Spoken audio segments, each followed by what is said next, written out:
rule of law country.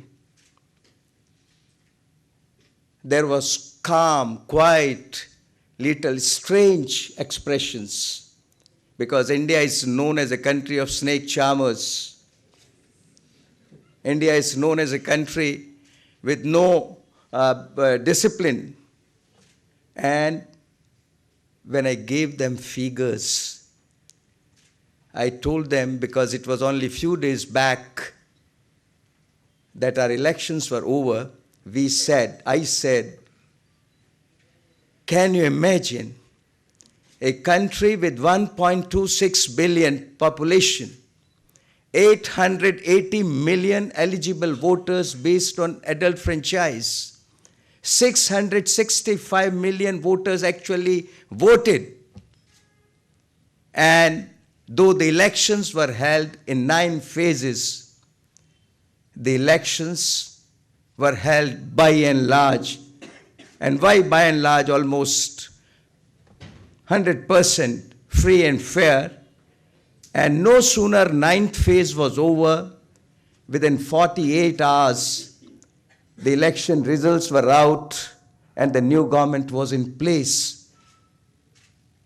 The Prime Minister of Russia was surprised, and so also many, that elections of such magnitude can be held flawlessly in free and fair manner, and the new government can be put in place. Ladies and gentlemen, this is rule of law we take pride in. In Johannesburg, again, there was an international conference organized by United Nations that, of course, related to rule of law and legal aid. And when I said, there were again about 80 countries participating. And when I said, Indian Supreme Court can not only annul the ordinary law enacted by Parliament, but can also annul the amendment in the Constitution by invoking basic structure doctrine. They were aghast. Can it happen? A constitutional amendment made by the Parliament, the Supreme Court has power to declare it unconstitutional.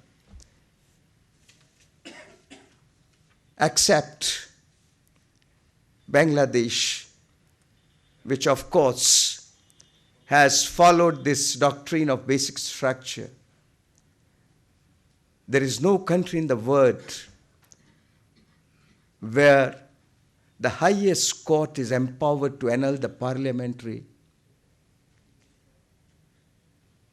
amendment in the Constitution. Even there are many countries where Parliament cannot annul the court cannot annul parliamentary legislation. UK is one of them. The third, I also had an occasion to go to London this summer. The idea was twofold: to speak to the President, UK Supreme Court, and the Chief Justice of England and Wales about the changes that have taken place in the last 5 years after UK Supreme Court was put in place, and the functioning of Judicial Appointment Commission.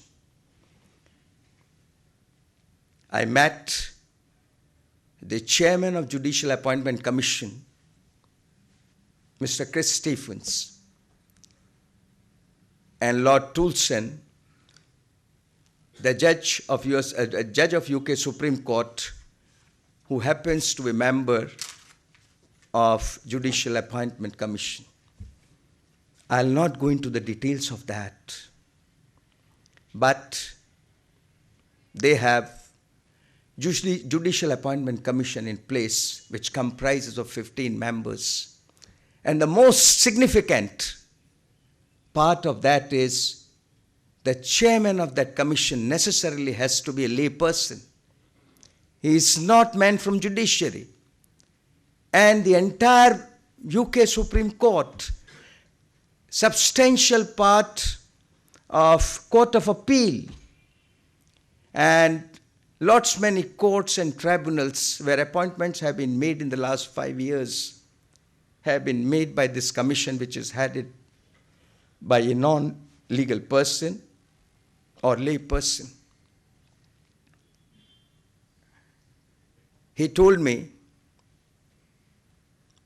a lot of advantages about the Judicial Appointment Commission.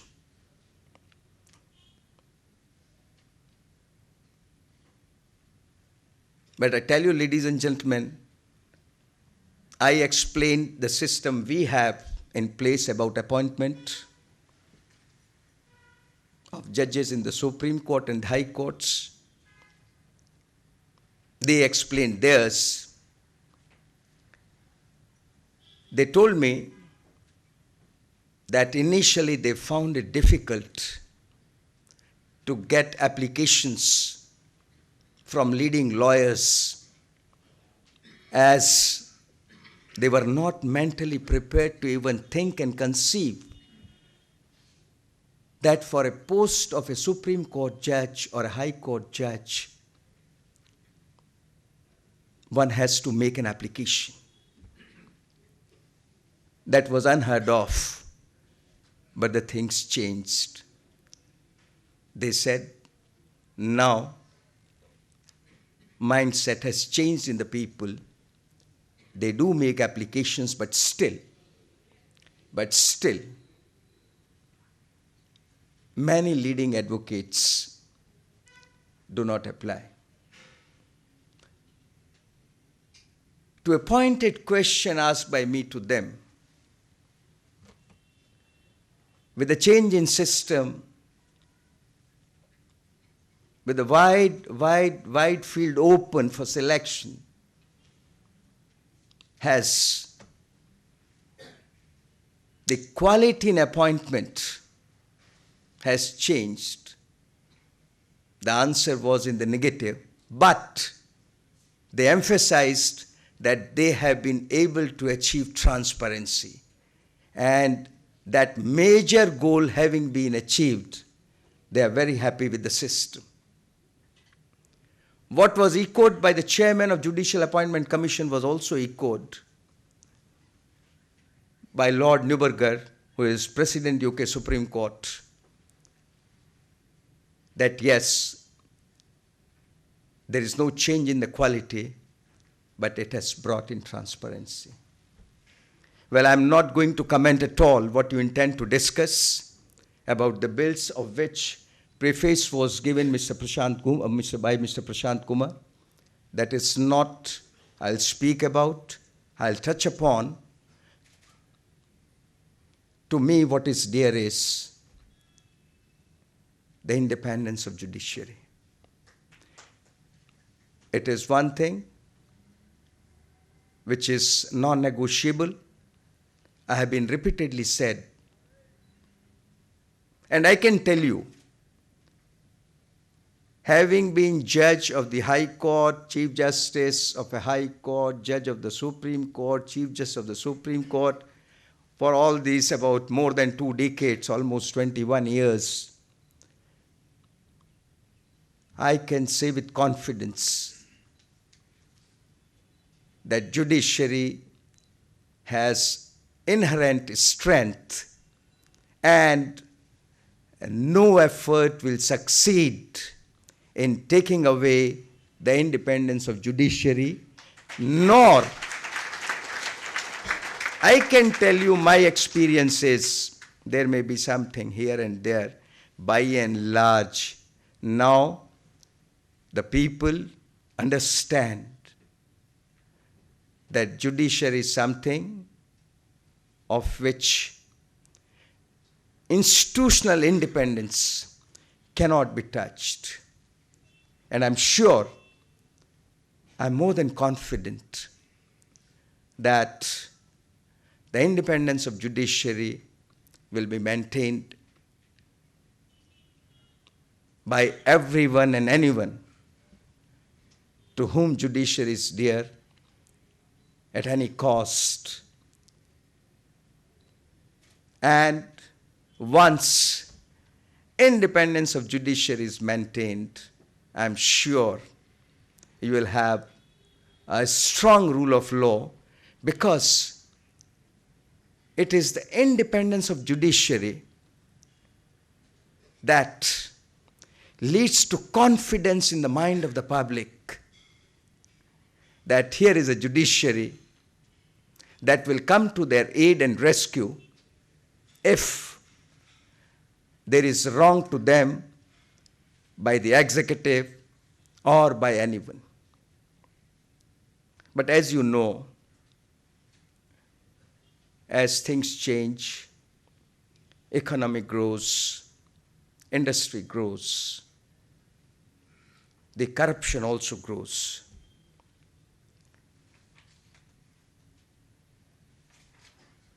With this growing corruption,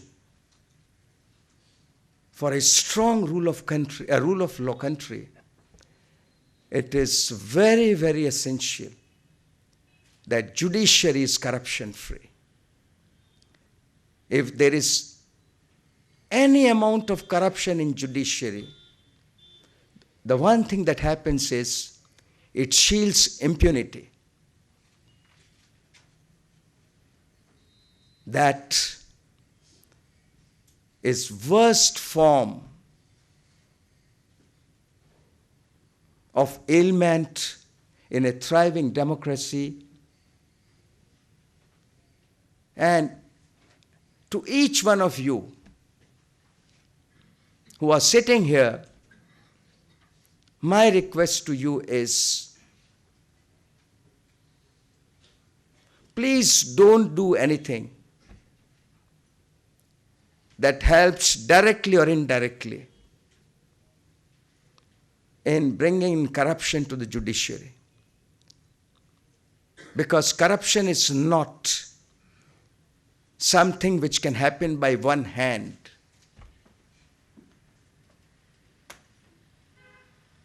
There are people who play all sorts of tricks, who are prepared to tempt judges, who are prepared to do anything to please the people who man judiciary. We have to ensure that corruption is eradicated in all forms in the judiciary, and once we are able to do that, that will again make our rule of law very strong. Legal profession played a very vital role in the independence of the country.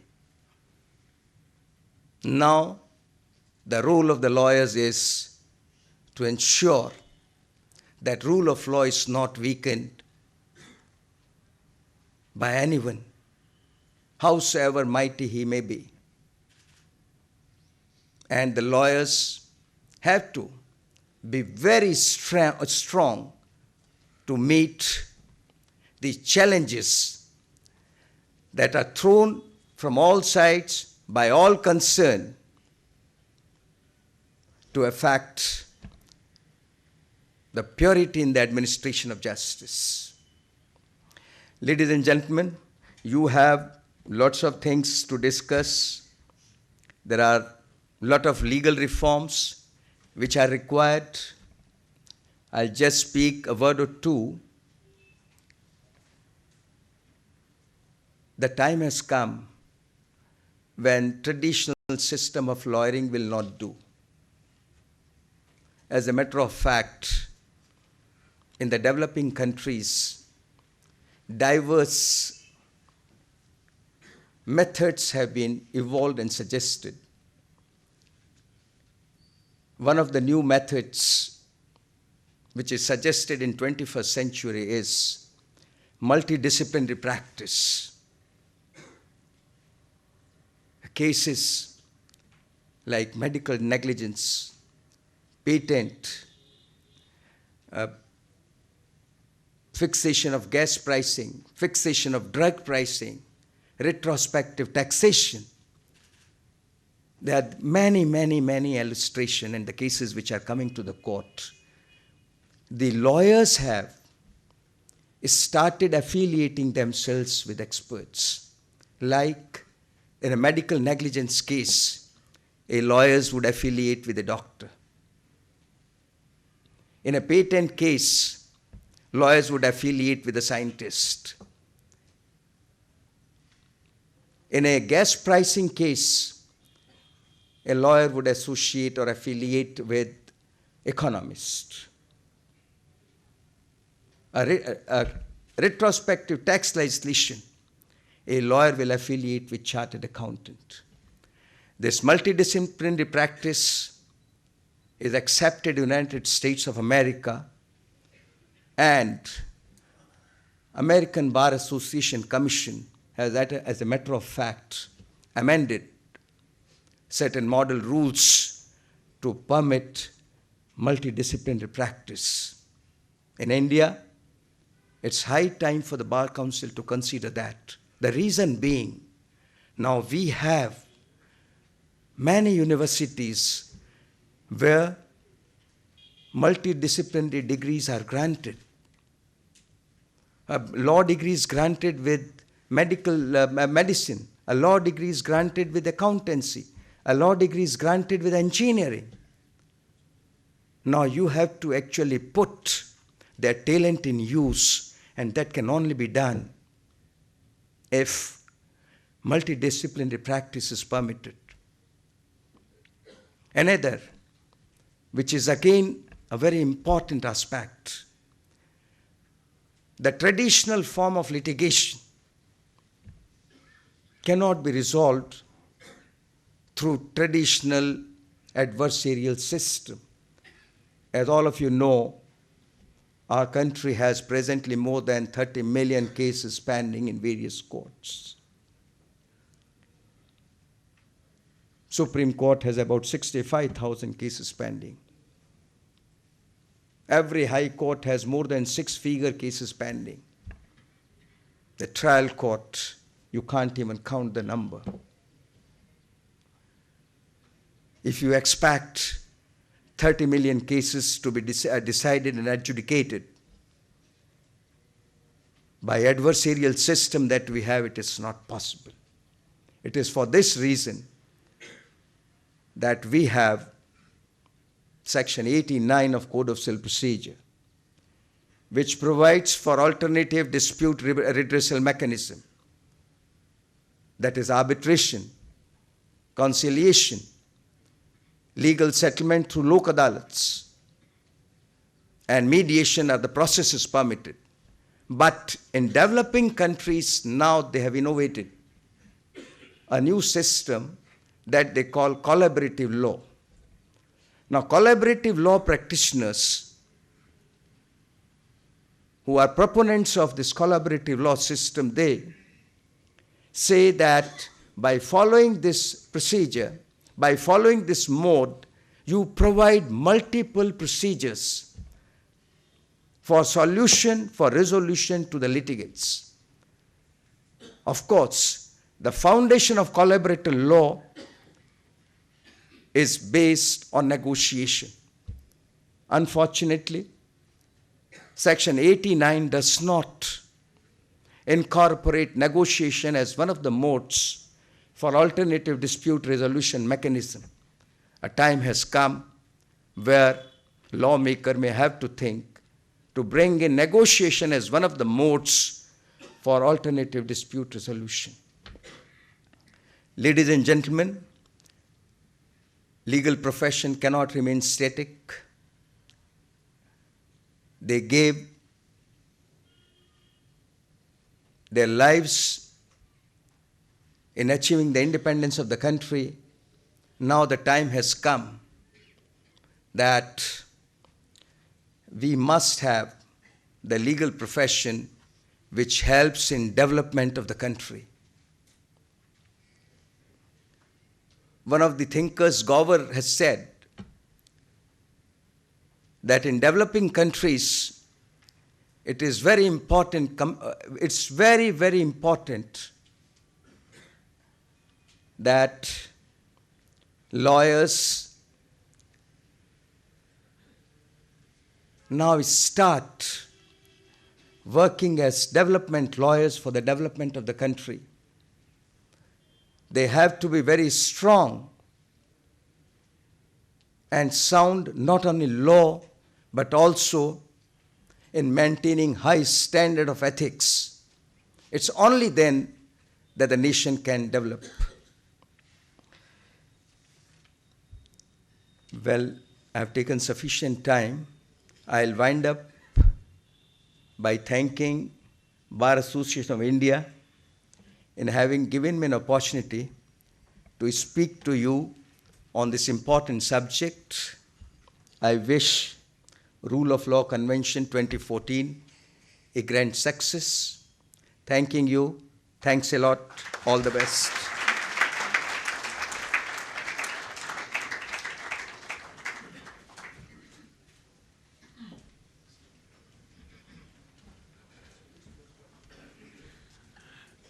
Thank you, Chief Justice. What an extempore address, which not only was replete with so many words of wisdom, but you reeled out so many facts and figures and intricacies. Chief Justice, just to take half a minute aside from the Bar Association of India, which is the premier body in India which interacts with the international legal profession and has capacity to germinate the good trends which have emanated elsewhere, is working towards these goals. You have spoken about collaborative practice. I had the occasion to work very closely with Kathy Gale, who has established in Australia the Institute for Collaborative Practice. And as you have advised, we will try to inculcate the same culture in India. Also, as you have said, that the lawyers should now take part in the development of the country. Towards that goal, the Bar Association of India is striving to establish BRICS Legal Forum, which has the major focus on democratizing world's economic and trade regime and making the legal profession and lawyers vital inputs towards that endeavor by creating a legal think tank.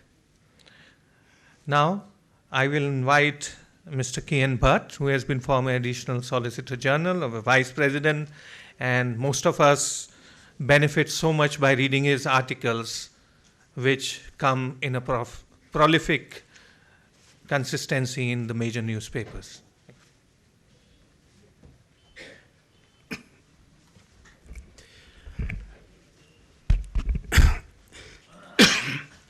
President Divan, Honorable the Chief Justice, Mr. Attorney General, distinguished invitees, ladies and gentlemen.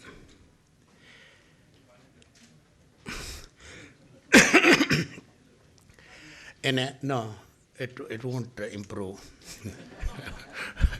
So, the program under the heading Response, for a profound speech like this, the most appropriate one is one word: thank you. Thank you very much. And no further response is called for. If Chief Justice Lodha were to be in office for another year or even 6 months, probably I would have stopped there. But unfortunately, very shortly, he will be leaving this chair. Prashant told you that there is a chair vacant of Justice J.S. Verma. It is not to be filled by application. It is to be filled by gathering